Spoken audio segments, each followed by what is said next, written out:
ازيكم حبايبي، عاملين ايه؟ يا رب تكونوا بخير. النهارده ان شاء الله هنعمل مع بعض تورتتين كنت عاملاهم بمناسبة نجاح بنتي.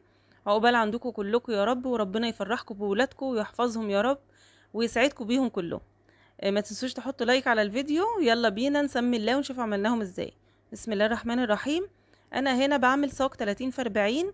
هعمل على 3 مرات، كل مرة بأربع بيضات، 375 جرام دقيق سبونج، معلقة صغيرة محسن جل، تلت كوباية مية وفانيليا. هحطهم كلهم في العجان لمدة 6 دقايق. وبعد كده بقلب الخليط كويس جدا علشان اي حاجة تحت ما اختلطتش تختلط كويس. وبعد كده بفرده في صاج مقاسه 30 في 40. ممكن تعمليها بثلاث بيضات بس لو انت عايزة كل مرة بثلاث بيضات، بس هيطلع يعني ارتفاعها اقل شوية. بفرد الصاج كويس جدا، ما تبقاش جهة رفيعة وجهة تخينة، علشان تستوى مرة واحدة وما تبقاش يعني الجهة الرفيعة بتستوى قبل التانية طبعا. فممكن تعمل كده زي البسكوت وتنشف منك، فعلشان كده حاولي تخلي الصاج كله سوا واحد. هنا عملت نفس المقادير بالظبط، بس خدت نص المقدار كده زي ما انتوا شايفين. قسمت الصاج بالورب كده، لو عايزة برضو تقسميه بالنص عادي مفيش مشكلة، يعني حسب التقسيمة اللي انت عايزة تعمليها. وبعد كده هقلب الخليط برضو كويس جدا، ضفت له كده معلقة ونص من الكاكاو نخلاه وحطيته في الصاج، وبرضو سويته بنفس الطريقة. بياخد في الفرن 10 دقايق بالظبط كده على التايمر، مش اكتر خالص علشان ما ينشفش منك. عملت الصاج التالت بنفس الطريقة بأربع بيضات برضو، و350 جرام دقيق سبونج. حطيت لهم بقى المرة دي 25 جرام كاكاو، وبرضو تلت كوباية مية ومعلقة صغيرة محسن جل. ونفس الطريقة بالظبط ضربتهم 6 دقايق. وبعد كده غطيتهم كلهم وسبتهم علشان يبردوا قبل ما اشتغل فيهم. دي كانت التورته التانية معايا، عملتها مقاس 18، حطيت فيها 6 بيضات، 550 جرام دقيق سبونج، عليهم 25 جرام كاكاو، وعليهم نص كوباية مية ومعلقة صغيرة محسن جل مليانة، او معلقتين صغيرين يعني مش مليانين. وحطيت عليهم فانيليا، وبعد كده ضربتهم 6 دقايق وحطيتهم في الصينية مقاس 18 زي ما انتوا شايفين. طبعا الصينية اللي مقاس 18 دي ممكن تتعمل من اول 3 بيضات عشان تطلع 3 طبقات معاكي، وكل ما تزودي بيضة ومقدار الاسبونج هتزود لك طبقات. يعني انا الست بيضات دول هيطلعوا لي 8 طبقات، فانا كنت عايزاها عالية شوية، لكن ممكن اعملها باربع بيضات 5 بيضات، حسب ما انا عايزة الارتفاع بتاعي يطلع عامل ازاي. سويتها في الفرن، خدت حوالي من 45 ل 50 دقيقة علشان طبعا هي ارتفاع عالي. وبعد كده طلعتها غطيتها وسبتها تبرد. ودلوقتي هعمل الكريمة. انا بعمل الكريمة علشان احشي بقى التورتة 30 في 40. النص الفانيليا هياخد كوبايتين كريمة، وعليهم كوبايتين مية ساقعة متلجة، ونص كوباية سكر، وربع كوباية باستري. وبعد كده هحط لهم شوية كريمة لباني.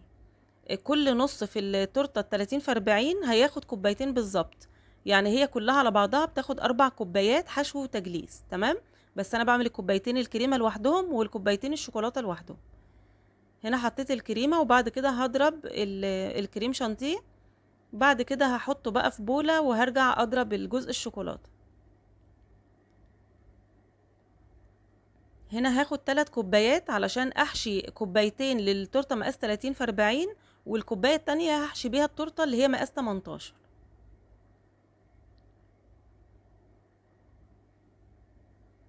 3 كوبايات كريمة، عليهم 3 كوبايات مية ساقعة متلجة، ومعلقتين سكر.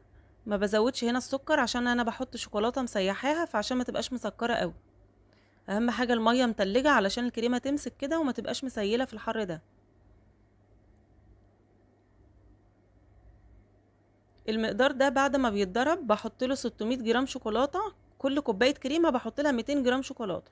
هنا انا عاملة 3 كوبايات، فخدت 600 جرام شوكولاتة على 300 جرام مية. سيحتهم وسبتهم يبردوا خالص، وبعد كده هنضيفهم على الكريمة كمان شوية كده واحنا شغالين مع بعض. جبت كده الصاج الفانيليا، قشرت الوش بتاعه.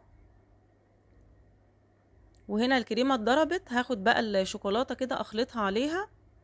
شايفين الشوكولاتة يعني بدأت تتماسك شوية، انا مش عايزاها سايلة خالص علشان ما تبقاش سايحة وانا بحشي بيها.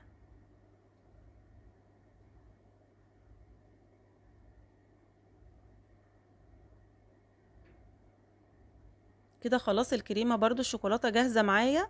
بحضر بقى السيجان بتاعتي قبل ما اشتغل كده، وبقطعهم وبعد كده نشتغل مع بعض. هنا الوش انا كنت حاطه عليه ورقه زبده اول ما طلع من الفرن، بس مش عارفه ليه بصراحه ما لزقش فيها. ما لزقش فيها الوش، يعني ما طلعش مع ورق الزبده. فانا بقشره بقى، بيتقشر معايا بكل سهوله، ما فيش مشكله خالص.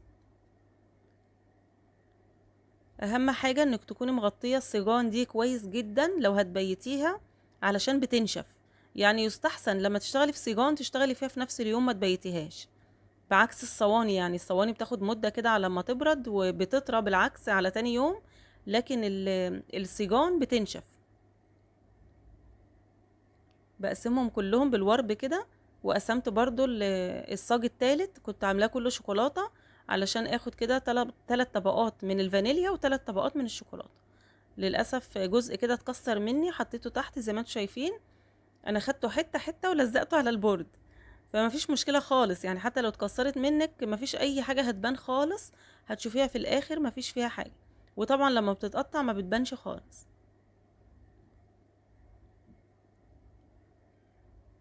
بحط طبقة من موس الشوكولاتة، وبحط عليها كراميل. اللي هو المتحدة المرة دي على فكرة جاي لي مش متماسك قوي، يعني مجرد كده ما اقلبه كده تقليبة بيبقى عامل زي المية. مش عارفة بصراحة هم غيروا فيه حاجة ولا ايه. بس عموما يعني انا حاطاه في التلاجة، واصلا مش باخد اوردرات كتير اليومين دول. فيعني استخدمته عموما في الحشو يعني. هنا حطيت مكسرات، والجزء الفانيليا حطيت فيه صوص فراولة. وهحط برضو مكسرات، انا بحط هنا لوز. هو دلوقتي احسن سعر في المكسرات، وكمان طعمه جميل جدا احلى من البندق. فبستخدم دلوقتي اللوز، طبعا بحمصه علشان لو هو ني ما بيبقالوش طعم خالص. بيبقى مش حلو خالص. بحط طبقة الكريمة تكون برضو سميكة شوية كده، علشان الصاج برضو مش رفيع. عشان تكون الكريمة كده متناسبة مع حجم الكيك.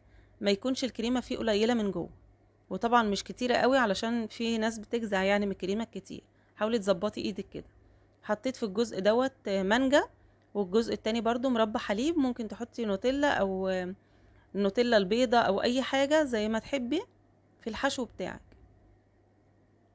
هنقطع بقى الطروف بالشكل ده كده عشان تسهل بس التجليس معايا يجي مظبوط. وحطيت الكريمة على الوش بتاع التورتاية. الكيس بيسهل عليا جدا، يعني لانه بيخلي الطبقة متساوية. هظبط بقى بالسباتولا وبالسكرابر. كريمة على فكرة طعمها غني وجميل جدا بسبب الكريمة اللباني والبستري. بيكون طعمها تحفة. انا هنا نعمتها بالسكرابر السادة، وبعد كده السكرابر المشرشر. مشيت عليها كده ايه طالع نازل كده علشان تعمل التمويجات اللي انتوا شايفينها دي. الجزء الشوكولاتة عملته بنفس الطريقة بالظبط. وبرضو بعمله بالسكرابر المشرشر عشان يبقوا شكل بعض. ممكن تشتغلي فيها على طول، وممكن تحطيها في التلاجة وبعد كده تفنشيها زي ما تحبي. انا هنا قسمت كمان عشان يبقوا 4 تربع كده. يعني انا كنت مش عايزة احط فيها فاكهة، علشان بس وانا بقطع التورته وللناس وكده ما تبقاش صعب عليا ان انا اقعد اشيل قطع الفاكهه. وبتتبهدل التورته في التقطيع، فحاولت ان انا اشوف اكتر حاجه مناسبه كده للتقطيع وتبقى سهله. ما يبقاش عليها حاجات كتير من فوق علشان بس تبقى سهله عليا. فعملت بقى الشكل ده. قسمتها اربع بالشكل ده كده. وطبعا ممكن برضو تحطي فاكهه، يعني ممكن مانجا قطع صغيره كده ولا حاجه. بس انا ما حبيتش بصراحه احط عليها فاكهه خالص، انا حبيت احط عليها صوصات بالشكل ده. عشان تبقى زي الجاتوه كده قطع بسهولة تتقطع معايا.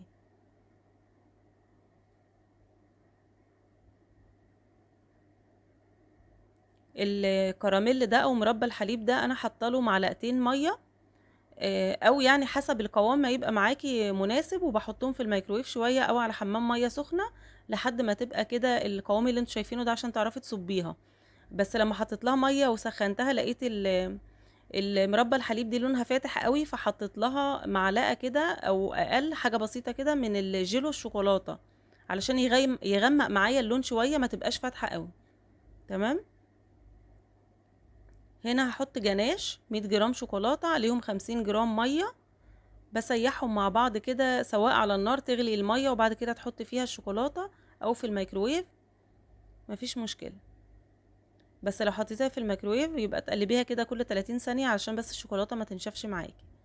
حطيت في الجزء الرابع نوتيلا، حط عليها معلقة زيت، وبعد كده بحاول ادخلهم في بعض كده بالشكل ده.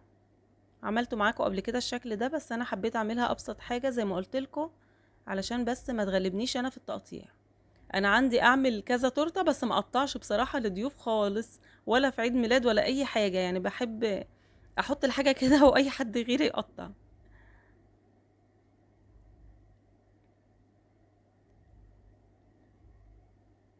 طبعا الشكل النهائي ده بقى زي ما انت عايزه، يعني ممكن تعملي شوكولاتات عاليه كده اللي هي الملفوفه والكلام ده كله، بس انا عارفه ان انا عندي في البيت مش بياكلوها فعشان كده ما عملتهاش يعني.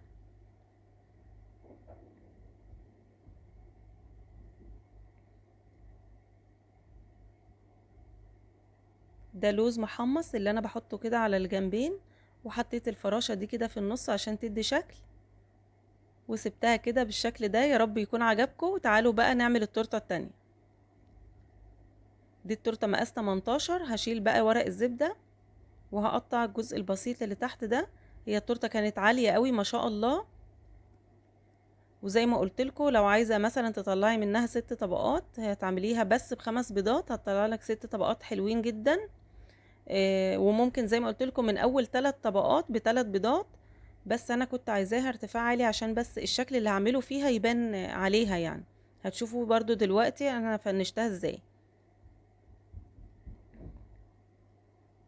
دي ممكن تعمليها لو انت عامله عروض في بوكسات ولا حاجه، تعملي المقدار ده كده وتعملي كل تورتايه مثلا 4 طبقات، بتبقى حلوه جدا وارتفاع عالي، بالذات لو هم عايزينها بصور او حاجه فبتكون مناسبه جدا تكون 4 طبقات. حطيت في الصينيه بقى وحشيت كده علشان دي اكتر حاجه هتحافظ على التورته، الارتفاع العالي بالذات، ان هي ما تملش مني وتتجلس بسهوله بعد ما تسقع في التلاجة. خلصت الحشو بتاعها هغطيها بقى واحطها في التلاجة، وبعد كده بجلسها. بتاخد كوباية كريمة او كوباية الا ربع من الكريمة على كوباية مية ساقعة متلجة، وتظبطي السكر بتاعك ربع كوباية هتكون مناسبة جدا.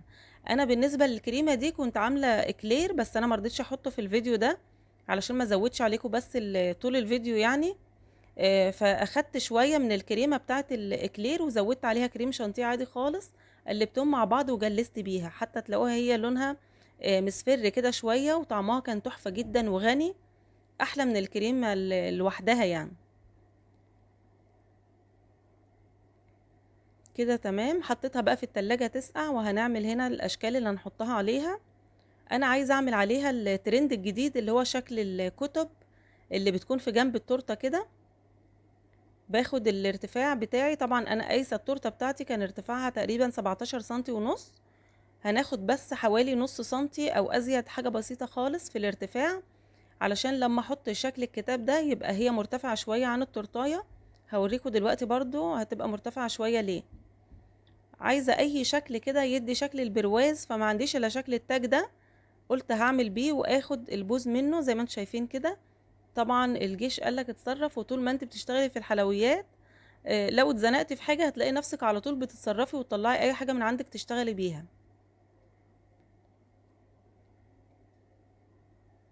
عملت بقى الالوان بالشكل ده كده، طبعا تعملي الالوان اللي انت عايزاها. حطيت على 2 شكل البرواز و2 كده الشكل اللي هو السادة ده. هي التورت دي عموما مالية التيك توك اليومين دول وترند جدا، فحبيت ان انا اعملها يعني. لما وريتها لبنتي حبيتها جدا فقلت اعمل لها منها. وهنا بنعمل الشهادة بتاعة التخرج. انا عملت فيونكة وحطيتها عليها بالشكل ده كده، وبعد كده دهنتها ذهبي. الدست ده بدوبه فانيليا سايلة علشان يديني اللمعة الحلوة دي، بس بعد ما دهنتها لقيت شكلها مش عاجبني فقمت شايلاها. وبعد كده هحط لها اللي هو الخيط الدبارة ده، فلقيت شكلها كده اشيك بكتير يعني. قولوا لي رأيكم برضو كده في التعليقات، كده احلى ولا بالفراشة احلى؟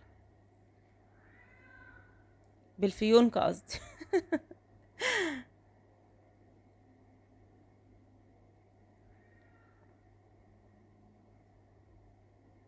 هنا بعمل الشريطين كده اللي بيكونوا على طاقية التخرج، بس هنا كانوا صغيرين قوي، انا رجعت عملتهم هما نفسهم تاني بنفس الشكل، بس عملتهم كبار شوية علشان يبقى المقاس بس مظبوط. دي مسطرة حروف انا شارياها، الحروف بتاعتها صغيرة خالص زي ما انتم شايفين كده، فحطيت الكلمة اللي انا عايزاها وطبعت بيها على عجينة السكر. بس مش عارفة المقطع ده ليه ما تصورش معايا. انا رصيتها زي ما انتم شايفين كده وقمت طابعة بيها على عجينة السكر، فطبعت لي الاسم اللي انا عايزاه، يعني اللي انا حطاه بالحروف اللي انا حطاها. هي مش باينة قوي في التصوير. اللون البينك ده انا كتبت عليه اسم لوجي، عملته كده بالحروف الكبيرة العادية خالص، مش طباعة ولا مسطرة ولا اي حاجة، عملت كده بالحرف طبعت بيه اسم لوجي. لزقت الكتب دي بالشوكولاتة البيضة، لازم تحطي شوكولاتة بيضة متسيحة علشان تلزق كويس قوي على التورتة. والجزء اللي انا بركبه بتاع الكتاب ده بدهنه نقطة مية علشان يلزق في عجينة السكر، لان عجينة السكر مش بتلزق بعجينة السكر بالشوكولاتة، لازم تلزقيها بالمية. علشان كده عملت الكتاب مرتفع شوية عشان لما نلزق الطرف ده كده يكون كأنه هو كتاب كامل كده لازق على التورته. طبعا الكتب دي علشان تعمليها وتكون نازله معاكي كده زي المسطره بالظبط، ممكن تحطي لها سي ام سي علشان تبقى ناشفه خالص العجينه وتلزق على التورته تبقى ناشفه مسطره كده.